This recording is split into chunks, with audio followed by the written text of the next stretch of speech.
Hey Facebook, it's Jesse here. I know it's real dark in here. I'm in my prayer room, just spending time with the Lord today, just kind of dedicating this day to being alone with God.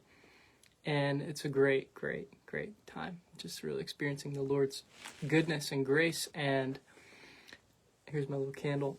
It's a little hard to see, but I was reading the Word and came across this really cool portion in Psalm 28. So let me just read it. It says this: I pray to you, O Lord, my rock. Do not turn a deaf ear to me, for if you are silent, I might as well give up and die. That's Psalm 28, verses 1 through 2.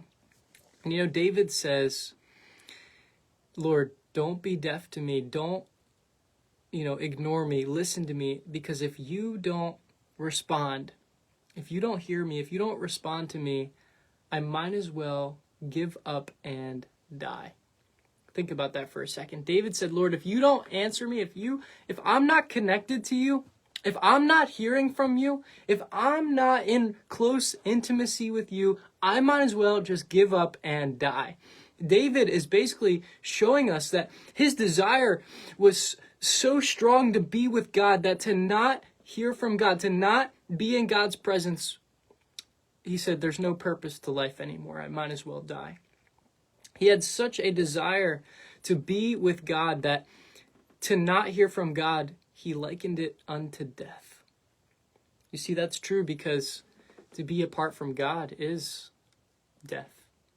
The wages of sin is death. Death is what we all deserve because of our sin.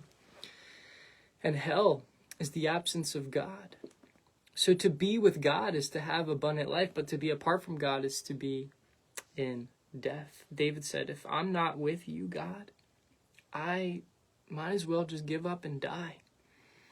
Man, it sounds depressing, but it actually is a beautiful thing to say, because David's basically saying, God, you're more important to me than the oxygen that I breathe. You're so important to me.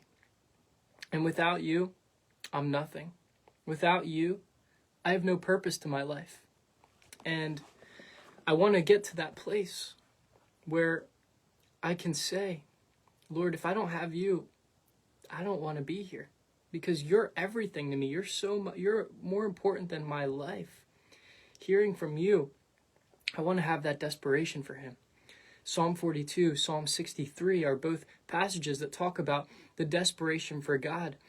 In Psalm 63, it says that my soul yearns for you like in a dry and weary land where there is no water. In Psalm 42, David says, as the deer pants after water, so my soul thirsts for you. My question to you is, how bad do you want the Lord? How diligently are you willing to seek him?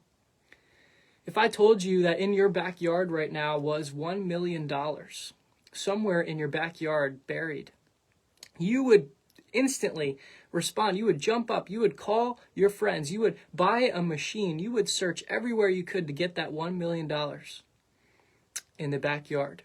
You would go digging. You would quit your job. You would, you would do whatever it took to get that money. What if I told you you could get to know Jesus? He's in your backyard.